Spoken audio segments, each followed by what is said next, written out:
एक पेड़ से लाखों माचिस की तीलियां बनती है, लेकिन एक तीली लाखों पेड़ों को जला सकती है। इसी प्रकार एक नेगेटिव विचार या शक आपके हजारों सपनों को जला सकता है। इसलिए हमेशा पॉजिटिव ही सोचें। हमेशा याद रखिए, जहां विश्वास है वहां सबूत की जरूरत नहीं होगी। आखिर गीता पर भी कहां श्री कृष्ण के हस्ताक्षर है? हम विश्वास करते हैं ना। नमस्कार, मैं हूं कमल श्रीमाली। आप सभी का बहुत बहुत स्वागत आपके अपने चैनल में और सूर्य के धनु राशि में प्रवेश के इस विशेष एपिसोड में। यह एपिसोड आपकी राशि, आपकी नाम राशि पर आधारित है, अर्थात मून साइन पर आधारित है।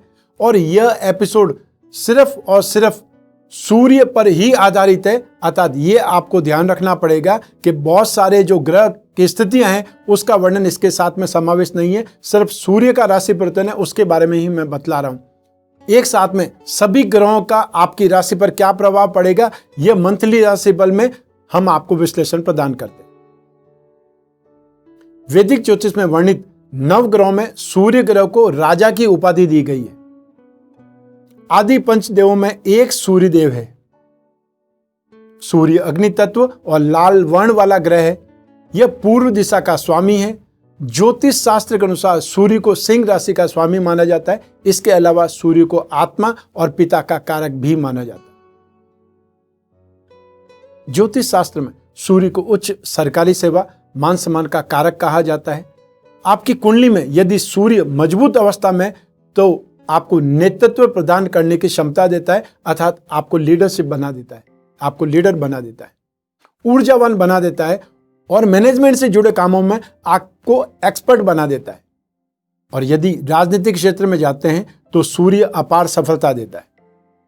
और वहीं सूर्य के अशुभ प्रभाव से मान सम्मान और आत्मविश्वास में कमी, आपके पिता से वैचारिक मतभेद और आंखों से जुड़ी कोई न कोई समस्या उत्पन्न हो सकती है। ज्योतिष में सूर्य को आत्मा का कारक ग्रह भी माना जाता है। इसलिए यदि आपकी कुंडली में सूर्य शुभ स्थान पर है तो आप आत्मज्ञान प्राप्ति की तरफ भी अग्रसर हो सकते हैं। सूर्य धनु राशि में प्रवेश से धनु संक्रांति आरंभ हो जाएगी और धनु संक्रांति को हेमंत ऋतु शुरू होने पर मनाया जाता है। धनु संक्रांति के दिन सूर्य देव की पूजा करना बहुत ज्यादा शुभ माना जाता है। साथ ही इस दिन पूजा करने से भविष्य सूर्य की भांति चमक उठता है। धनु संक्रांति का दूसरा नाम पोष संक्रांति भी है। भारत के दक्षिणी भाग में इसे धनुर्मास नाम से जाना जाता है। भीष्म पितामह महाभारत के युद्ध में खर मास में ही पराजित हुए थे और खर मास के अंत तथा सूर्य के उत्तरायण के समय उन्होंने अपनी देह का त्याग किया था। और इसलिए इस सूर्य का संबंध भीष्म पितामह से भी माना जाता है। सूर्यदेव की एक राशि में रहने की अवधि 1 माह की होती है। सूर्यदेव जब धनु राशि को छोड़ करके मकर राशि में प्रवेश करेंगे तब सभी अच्छे और शुभ कामों का एक प्रकार से पुनः आरंभ हो जाएगा, क्योंकि उस दिन मकर संक्रांति होती है। अब धनु संक्रांति का या सूर्य के धनु राशि में जाने का धार्मिक महत्व क्या है? धनु संक्रांति के समय रोग बढ़ जाते हैं। मनुष्य का मन चंचलता से भरा होता है। धनु संक्रांति को मनाते समय हम भगवान जगन्नाथ की पूजा अर्चना करते हैं। यह त्योहार उड़ीसा में फसल के कटने के बाद में मनाया जाता है। इस दिन ओडिशा के लोग मीठी भात बनाते हैं और इसे भगवान जगन्नाथ को प्रसाद के रूप में चढ़ा करके बांटते हैं। धनु संक्रांति के दिन सभी सूर्य भगवान की आराधना व कथा करते हैं। इसका बड़ा भारी महत्व है और कहा जाता है कि इस दिन पवित्र नदियों में स्नान करने से लोग अपने बुरे कर्म और पापों से मुक्त होकर के अपने जीवन को स्वच्छ बना देते हैं। सूर्य के धनु राशि में आने से कौन से सेक्टर पर विशेष प्रभाव पड़ने वाला है? यदि मार्गशीर्ष मास में धनु संक्रांति शनिवार, रविवार या मंगलवार को हो, तो जैसा कि इस बार मंगलवार को है, तो उड़ीसा, कर्नाटक, बंगाल, देवगिरी अर्थात महाराष्ट्र का दक्षिण भाग, मलेशिया, मालवा अर्थात मध्य प्रदेश, इन क्षेत्रों में युद्ध के हालात या जन आक्रोश हो सकता है, भड़क सकता है।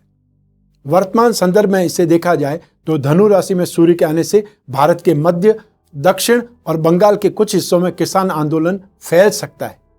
इससे सरकार की मुश्किलें और ज्यादा बढ़ सकती है और जो जरूरी चीजें हैं, आवश्यक वस्तुओं की कीमतें बढ़ने से जनता में असंतोष उत्पन्न हो सकता है। धनु संक्रांति के समय भारतीय समय के अनुसार कर्क लगन उदय हो रहा है, जिस पर सप्तम भाव से गुरु और शनि की दृष्टि पड़ रही है। बृहस्पति और शनि के संयुक्त प्रभाव के चलते जन आंदोलन बहुत ज्यादा बढ़ सकता है, तीव्र हो सकता है। जलीय राशि मकर में बृहस्पति और शनि की महायुति सर्दियों में मैदानी इलाकों में हल्की बारिश तथा पहाड़ों पर रिकॉर्ड तोड़ बर्फबारी लेकर के आएगी, जिससे प्रदूषण में कमी आएगी, लेकिन ठंड बहुत ज्यादा बढ़ जाएगी। शीतलहर आने का अंदेशा रहेगा। 17 दिसंबर को बुध के धनु राशि में आने के साथ में, प्रवेश के साथ में सूर्य के साथ में युति हो जाएगी और 24 दिसंबर को मंगल के मेष राशि में परिवर्तन के समय भी शीतलहर तेज हो जाएगी। मेष राशि में मंगल के प्रवेश के बाद में पाकिस्तान में भी सरकार विरोधी जन आंदोलन की आवाज बुलंद होगी, जिससे इमरान खान की मुश्किलें बढ़ सकती है। मकर राशि में बृहस्पति और शनि की युति के चलते अगले 30 दिन में अमेरिका और ईरान में तनाव भी बढ़ सकता है। तो ये सूर्य के साथ में बुध और मंगल की जो कॉम्बिनेशन है, उसका इंपैक्ट राजनीति पर, हमारे देश पर या फिर विश्व पर क्या पड़ने वाला है, मैंने इसकी छोटी सी रूपरेखा आपको बताई है। सूर्यदेव 15 दिसंबर को रात्रि में धनु राशि में प्रवेश करेंगे और 14 जनवरी 2021 तक धनु राशि में विचरण करते रहेंगे। सूर्यदेव अपने परम मित्र बृहस्पति के स्वामित्व वाली धनु राशि में प्रवेश करेंगे। यह अग्नि तत्व की राशि है और सूर्य भी अग्नि तत्व प्रधान ग्रह है। इस प्रकार एक अग्नि तत्व प्रधान सूर्य का प्रवेश अग्नि तत्व प्रधान धनु राशि में होगा, जिससे जीवन में खुशहाली और तरक्की आने की संभावनाएं बढ़ जाएगी। सूर्य के इस गोचर का प्रभाव सभी 12 राशियों पर होगा, हालांकि धनु राशि में सूर्य के गोचर का प्रभाव ज्यादा देखने को मिलेगा। तो आइए इस राशिफल के माध्यम से डालते हैं उन प्रभावों पर एक नजर आपकी राशि के लिए।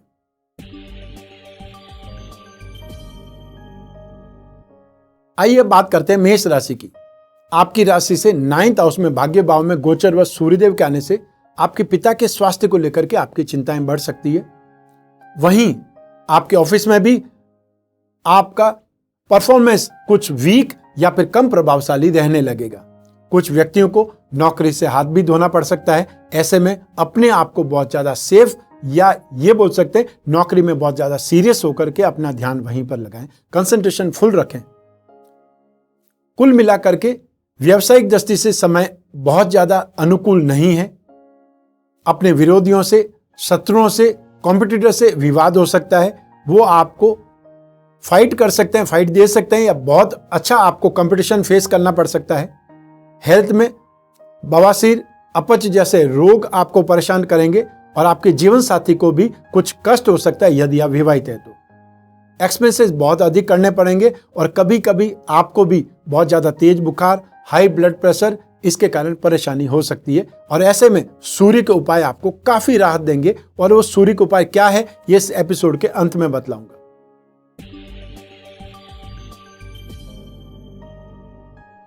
आइए अब बात करें वृषभ राशि की। आपकी राशि से 8th हाउस में मारक भाव में गोचरवश सूर्यदेव आने वाले हैं। तब आपके ऑफिस में, आपके कैरियर में यह समय अनुकूल रह सकता है।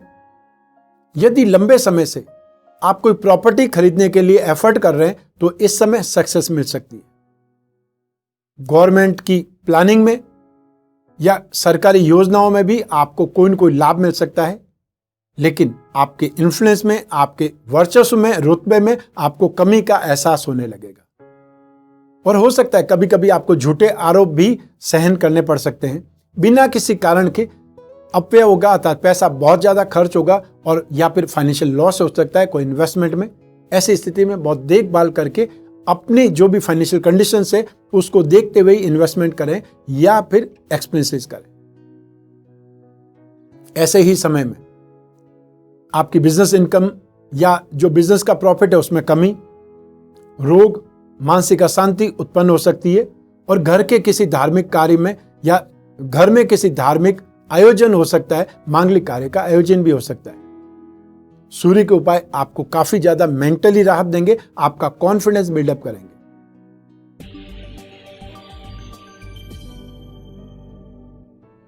आइए अब बात करें मिथुन राशि की। आपकी राशि से 7th हाउस में दाम्पत्य सुख भाव में गोचरवश सूर्य के आने से दाम्पत्य जीवन में, मैरिड लाइफ में एक प्रकार से रूखापन, फेमिनिस्टता की, मनमुटाव की उत्पत्ति हो सकती है। जीवन साथी या संतान बीमार हो सकते हैं। जिन व्यक्तियों के विवाह की बात चल रही है, हो सकता है उन्हें इस समय खुशखबरी ना मिले, अर्थात वो जो बात फाइनल स्टेज पे पहुंच रही थी वो अचानक से कहीं पर गायब हो सकती है या वो लोग पीछे हट सकते हैं। मेहनत में, आपके कामों में ऑब्स्टेकल्स मिलने लगेगा। बिजनेस में ऑब्स्टेकल्स, या ये बोल सकते हैं कुछ न कुछ प्रॉब्लम आपको दिखाई देगी। आपका पैसा फंस सकता है। लोग बाग आपको कमिटमेंट करके भी पीछे हट जाएंगे या फिर आपको दिखाई ही नहीं देंगे। जो बिजनेस संबंधी यात्राएं वो भी कष्टकारक हो सकती है और ऐसे में आपको खुद को शरीर में पेट के रोग, सिर दर्द या कमर की मांसपेशियों में खिंचाव जैसी परेशानियां देखने को मिल सकती है। फाइनेंशियल लॉस और मानहानि के कारण मन दुखी रहेगा या आपके मन मस्तिष्क में एक प्रकार से तनाव ही तनाव व्याप्त होगा और ऐसे में आपको सूर्य के उपाय जरूर राहत देंगे। और वो उपाय क्या है, इस एपिसोड के अंत में आप देख पाएंगे।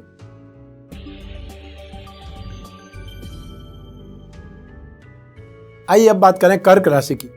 आपकी राशि से 6th हाउस में रोग भाव में गोचर व सूर्य के आने से कार्य सिद्धि, सर्व सुखों की अर्थात सभी प्रकार के सुखों की प्राप्ति होने लगेगी।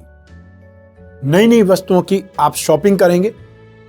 विरोधियों की, शत्रुओं की, कॉम्पिटिटर्स की हार होगी, पराजय होगी। रोगों से राहत मिलने लगेगी। स्पेशली घुटनों और कमर के दर्द में बहुत ज्यादा राहत मिलेगी। सरकारी अधिकारियों से, बड़े लोगों से मार्गदर्शन मिलेगा, फायदा मिलेगा। सेल्फ रेपुटेशन में इंप्रूवमेंट आएगा, वृद्धि होगी।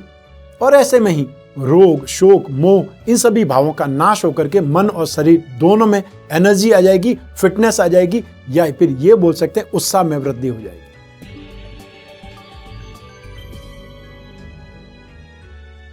अब बात करते हैं सिंह राशि की। आपकी राशि से 5th हाउस में शिक्षा और संतान भाव में गोचर व सूर्य के आने से शुभ प्रभावों में वृद्धि होगी। संतान पक्ष की ओर से भी शुभ समाचार आपको सुनने को मिलेंगे या उनकी इंप्रूवमेंट या प्रोग्रेस का योग बन रहा है। जो भी दंपति संतान प्राप्ति की कामना कर रहे थे उन्हें खुशखबरी मिल सकती है। रोजगार में मानसिक बल का एहसास होगा। शारीरिक और मानसिक शक्ति में, आपकी स्ट्रेंथ में, आपकी कैपेसिटी में आपको इंप्रूवमेंट देखने को मिलेगा। सुख का एहसास जागृत होगा। फाइनेंशियली आपको राहत मिलेगी, लेकिन स्वयं या संतान के स्वास्थ्य की चिंता भी आपको सताएगी। गवर्नमेंट सेक्टर की तरफ से, गवर्नमेंट अधिकारियों की तरफ से सपोर्ट मिलेगा और यात्रा में असुविधा हो सकती है या फिर कभी कभी आप खुद को असहाय सा अनुभव करने लगेंगे। इतनी मेहनत करने के बावजूद भी आप कोई स्टेप आगे नहीं बढ़ पाए। ऐसा हो सकता है, कई लोगों के साथ ऐसा हो सकता है। और ऐसे में आपको अपनी जन्म कुंडली को चेक करवाना चाहिए, क्योंकि ये राशिफल जनरल है। एक राशि के करोड़ों लोग हैं, सब पर एक जैसा प्रभाव घटित हो ये संभव नहीं है। और ऐसे में आपकी अपनी जन्म कुंडली, आपकी दशा, वो जो ग्रह है सूर्य, उसकी स्ट्रेंथ कितने डिग्री का है, कौन सी राशि का है और ये गोचर का उस पर क्या इंपैक्ट पड़ेगा, ये आपकी जन्म कुंडली ज्यादा बतलाएगी।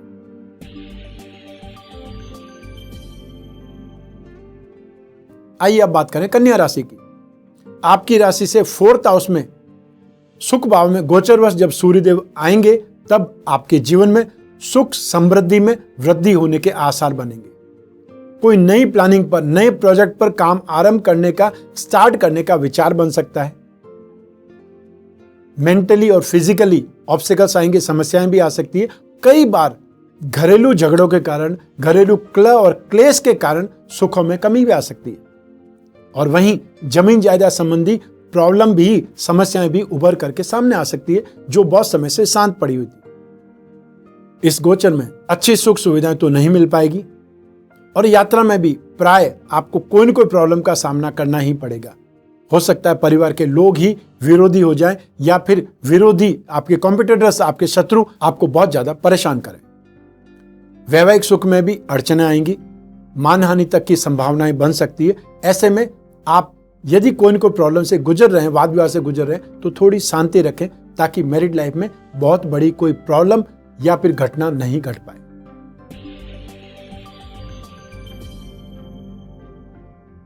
आइए अब बात करें तुला राशि की। आपकी राशि से 3rd हाउस में अर्थात पराक्रम भाव में जब सूर्यदेव गोचरवश पधारेंगे तो आपको रोगों से राहत मिलेगी। सुख, अमन, चैन जैसे शुभ फल प्राप्त होंगे और इस समय आप अपने आप को बहुत ज्यादा एनर्जेटिक या ये बोल सकते हैं बलशाली महसूस करेंगे।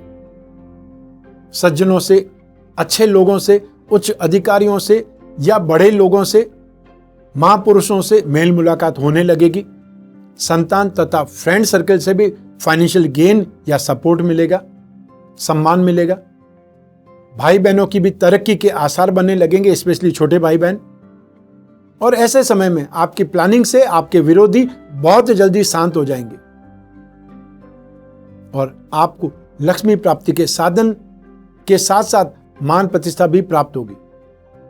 इस अवधि में प्राय जो गवर्नमेंट सेक्टर के लोग हैं या राजनीतिक स्थिति वाले लोग हैं, उनको कोई बड़े पद की, बड़े अधिकार की प्राप्ति होती है और साथ ही साथ व्यक्ति सबसे अच्छा व्यवहार करने लग जाता है।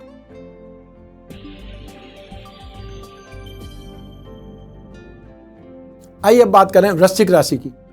आपकी राशि से सेकंड हाउस में धन और संपत्ति भाव में जब सूर्य देव गोचरवश पधारेंगे, तब दुष्ट और बुरे लोगों से या बुरे कर्म करने वाले लोगों से मेल मुलाकात होगी, बढ़ जाएगी। आपका खुद का मन भी, स्वभाव भी गलत कामों की और धोखाबाजी की ओर अट्रैक्ट होगा या आपकी स्ट्रेंथ या आपकी जो इच्छा है वो उस ओर आगे बढ़ने लगेगी। तो सेकंड हाउस में धन भाव में सूर्य के आने से धन प्राप्ति के योग आपके लिए बनने तो लगेंगे। जो पेरेंटल प्रॉपर्टी है उससे भी संबंधित आपको लाभ मिल सकता है, लेकिन सिर में दर्द, आंखों में प्रॉब्लम, माइग्रेन का दर्द या फिर आई इन्फेक्शन से आप परेशान भी हो सकते हैं। ध्यान यह देना है इस गोचर में कि बिजनेस में या सौदेबाजी में, कोई प्रॉपर्टी के सौदे में आपका पैसा फंसने का डर है, इससे बचने का प्रयास करें। और ऐसे में सूर्य के उपाय आपको राहत देंगे और आपकी अपनी जन्म कुंडली आपको और ज्यादा अवेयर कर सकती है, और ज्यादा बता सकती है कि इस समय प्रॉपर्टी में इन्वेस्टमेंट करना आपके लिए सही है या नहीं।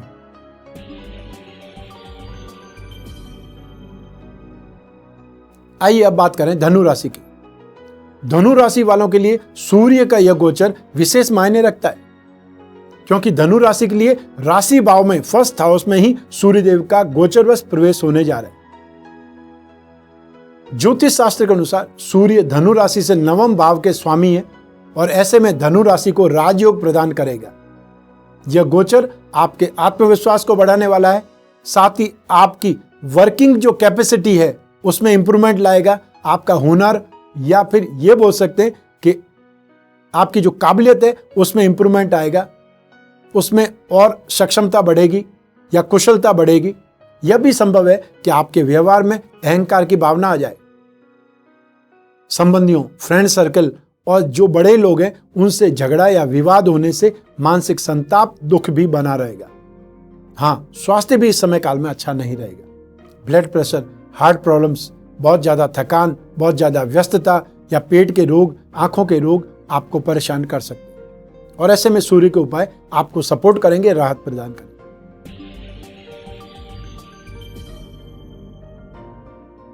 आइए अब बात करें मकर राशि की। आपकी राशि से 12th हाउस में एक्सपेंसेस भाव में गोचरवश सूर्यदेव के आने से विदेशी कंपनियों का काम मिल सकता है। जो एमएनसी में काम करते हैं उनको ज्यादा सपोर्ट मिलेगा, उनकी ज्यादा इंप्रूवमेंट होगी, ज्यादा प्रोग्रेस होगी। जो नौकरी करने वाले लोग हैं उनको काम की या फिर नौकरी में प्रॉब्लम आ सकती है, नौकरी जा सकती है और या फिर पोस्ट से डिमोशन हो सकता है। एक्सपेंसेस बहुत ज्यादा होंगे, बहुत प्रकार की कठिनाइयां, मुसीबतें झेलनी पड़ सकती है। बुखार या इन्फेक्शन जैसी परेशानियां पैदा हो सकती है। पेट में गड़बड़ अधिक मिलेगी या अधिक रहने लगेगी। आपके पिता के स्वास्थ्य को लेकर भी आपको इस समय चिंतित रहना पड़ेगा या कोई न कोई प्रॉब्लम आपको चिंताग्रस्त कर देगी। गवर्नमेंट सेक्टर की तरफ से, गवर्नमेंट डिपार्टमेंट की तरफ से आपका विरोध होगा और साथ ही साथ आंखों को लेकर के आपको बहुत ज्यादा अवेयर रहना पड़ेगा। आपको सूर्य के उपाय जरूर करने चाहिए या करना जरूरी है।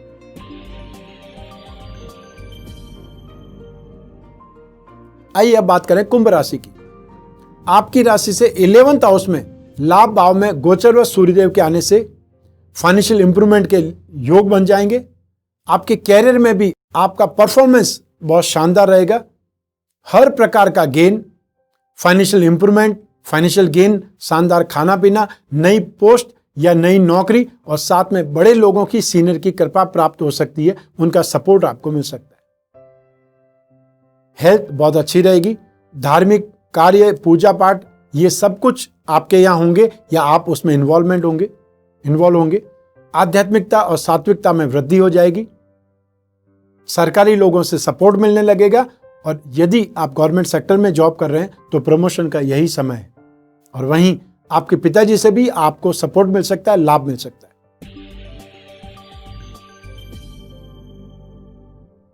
आइए अब बात करें मीन राशि की। आपकी राशि से 10th हाउस में 10वें भाव में गोचरवश सूर्यदेव के आने से रुपया, पैसा, हेल्थ, फ्रेंड्स, इन सभी का सुख प्राप्त होगा, क्योंकि सूर्य को 10th हाउस में दिग्बली माना जाता है, बहुत ज्यादा शुभ भी माना जाता है। कोई नए प्रोजेक्ट पर, कोई नई प्लानिंग पर आप काम शुरू करना चाहते हैं, नया व्यवसाय करना चाहते हैं, उसके लिए समय परफेक्ट है। यदि जॉब चेंज करना चाहते हैं, जॉब स्विच करना चाहते हैं, तो भी यह समय आपके लिए बेटर है। कोई न कोई अपॉर्चुनिटी आपको मिलने वाली है। गवर्नमेंट अधिकारियों से या समाज के बड़े लोगों से आपकी फ्रेंडशिप बढ़ सकती है, आपकी जान पहचान का दायरा बढ़ सकता है। हर काम में या जो भी कैरियर आपका है उसमें आपको सक्सेस या सपोर्ट ही मिलेगा, आगे बढ़ने के रास्ते ही मिलेंगे। प्रमोशन या अच्छी पोस्ट मिलने का आपको अवसर मिलेगा। सम्मान, गौरव और साथ ही साथ रुतबा बढ़ेगा, गुडविल आपकी बढ़ेगी। यह तो था सूर्य का धनु राशि में जब प्रवेश होगा तो आपकी राशि को क्या मिलने वाला है। सभी राशियों को शुभ फल मिले ऐसा संभव नहीं है, और सभी राशियों को नेगेटिव फल मिले यह भी संभव नहीं है। लेकिन जिन राशियों को नेगेटिव फल मिलेगा उन लोगों को सूर्य के उपाय करने से राहत जरूर मिलेगी। और यों भी सूर्य जगत पिता है, प्रत्यक्ष देव है। ऐसी स्थिति में सूर्य के रोजाना आप पूजा उपासना करने से, सूर्य को रोजाना अर्घ्य देने से एक प्रकार से इनडायरेक्टली लक्ष्मी प्राप्ति के योग बनते हैं। तो सूर्य दोष निवारण के उपायों में सबसे पहले 12 आदित्य कवच धारण करना चाहिए, क्योंकि हर माह में एक बार तो सूर्य बदलेगा ही बदलेगा, 14 के आसपास या 15 के आसपास। तो सूर्य एक राशि से दूसरी राशि में जाएंगे, क्योंकि सूर्य का जो एक राशि में टेन्योर है वो लगभग 30 दिन ही। ऐसी स्थिति में 12 आदित्य कवच, इसका मतलब है 12 ही महीनों के लिए जो भी सूर्य चेंज होंगे उन सभी के लिए एक ही कवच काम करेगा, जिसको हमने नाम दिया है 12 आदित्य कवच। मकर संक्रांति जो कलश होता है उसका प्रयोग करें, क्योंकि आने वाले समय में सूर्य और शनि दोनों के दोष निवारण करने के लिए मकर संक्रांति को इन दोनों ही ग्रहों की शांति की जाती है, पूजा उपासना की जाती है, दान किया जाता है। और इससे कलश में, मकर संक्रांति कलश में वो सभी उपाय, वो सभी सामग्री है, वो साथ में विधि भी आपको दी जा रही है, जिससे कि आप इस दिन क्या करना है, विशेष क्या करें, कौन सी कामना के लिए कौन सा मंत्र जाप करें या किस सामग्री का दान करें, क्या स्थापित करें, ये सब कुछ आपको मिलेगा। वर्ष भर में एक बारी मकर संक्रांति आती है, एक बारी दीपावली आती है, एक बारी होली आती है। तो ऐसे में जो आपको एक वर्ष में एक बार ओकेजन मिल रहा है उसका आपको भरपूर ढंग से फायदा उठाना चाहिए। भगवान विष्णु या श्री राम की पूजा उपासना करें, उससे भी आपको सूर्य के प्रतिकूल प्रभावों से राहत मिलेगी। नित्य सूर्य को अर्घ्य दें। सूर्य ग्रह की शांति के लिए सूर्य के बीज मंत्र ओम राम रीम रोम स सूर्याय नमः, और यहाँ पे सूर्य का एकाक्षरी बीज मंत्र ओम घृणी सूर्याय नमः, इस मंत्र का जाप करें। सूर्य ग्रह से संबंधित वस्तुओं का दान रविवार को सूर्य की होरा या फिर सूर्य के नक्षत्रों जैसे कि कृतिका, उत्तरा फाल्गुनी या उत्तराषाढ़ा नक्षत्रों में सूर्योदय के 1 घंटे के भीतर किया जाना चाहिए। सूर्योदय जब होता है वहां से 1 घंटा ले लीजिए। मान लीजिए सूर्य 7 बजे होता है तो 7 बजे से लगा करके 8 बजे तक वो जो होरा मुहूर्त रहेगा वो सूर्य का ही रहेगा। और ऐसी स्थिति में आपको गुड़, गेहूं, तांबा, माणिक्य, लाल पुष्प, खस, मेंसिल, इन सब का दान करना चाहिए। जो आपकी सामर्थ्य है, जो आप कर सकते हैं इसमें से, वो दान जरूर करना चाहिए। ये तो हुआ सूर्य का धनु राशि में प्रवेश होने से आपको क्या फल मिलेगा और क्या उपाय करने चाहिए। लेकिन आपकी जन्म कुंडली क्या कहती है, वो जन्म कुंडली का विश्लेषण करने से ही पता चल सकता है। और ऐसे में यदि बहुत बड़ा सपना है, बहुत बड़ी आकांक्षा है, बहुत बड़ी इच्छा है या कोई बहुत बड़ी समस्या है, आपको जितनी जल्दी हो उसके बारे में फैसला लेना चाहिए और फिर आगे बढ़ना चाहिए। क्योंकि जिस दिन आप पैदा हुए हैं आपके पास समय सीमित ही है। हर दिन करके एक एक दिन जा ही रहा है, कम ही हो रहा है, बढ़ नहीं रहा है। तो ऐसी स्थिति में व्यक्ति को इस संसार से विदा लेने से पहले कुछ न कुछ बड़ा काम जरूर करना चाहिए ताकि आने वाली पीढ़ियां याद करें। और ऐसी स्थिति में आपकी जन्म कुंडली आपको राह दिखा सकती है, मार्गदर्शन दे सकती है, उन व्यक्तियों को सपोर्ट कर सकती है जो सपना देखें, क्योंकि सपने देखने वाले ही सपनों को हकीकत में बदल सकते हैं। और सपना देखना बहुत ज्यादा जरूरी है, क्योंकि ग्रह हर किसी के लिए है। कोई खास कौम के लिए, कोई खास व्यक्ति के लिए, कोई खास इंडस्ट्री के लिए कोई भी ग्रह विशेष नहीं है। लेकिन जिस व्यक्ति में प्रतिभा है वो तो कोई न कोई बड़ा काम कर सकता है। आपकी कुंडली में कौन सा ग्रह बलवान है, कौन सा ग्रह मजबूत है, उससे संबंधित आप कामकाज करें। और जो ग्रह प्रतिकूल है उससे संबंधित दान करें, उपाय करें ताकि राहत मिले। और ये सब कुछ आपकी जन्म कुंडली का विश्लेषण करके ही जाना जा सकता है। ऐसी स्थिति में स्क्रीन पर जो नंबर दिए हुए हैं वहां फोन करके अपॉइंटमेंट बुक करना है या व्हाट्सएप मैसेज करना है। आपको पूरा प्रोसीजर भेजा जाएगा और अपॉइंटमेंट बुक होते ही आप और मैं दोनों सिर्फ और सिर्फ आपकी कुंडली पर ही बात करेंगे। जो भी समस्याएं हैं, जो भी जिज्ञासा हैं, जो भी आपका सपना है, जो भी आपकी कामना है, उसको कैसे पूरा कर सकते हैं, किस रास्ते से आगे चलना चाहिए, वो सब कुछ मैं आपको बतलाऊंगा। आज इस एपिसोड में बस इतना ही। आज्ञा दीजिए। स्वस्थ रहें, प्रसन्न रहें, अपना अपने परिवार का बहुत बहुत ख्याल करें। आप सभी को मेरा नमस्कार, बहुत बहुत शुभकामनाएं। ईश्वर आपकी रक्षा करे। धन्यवाद।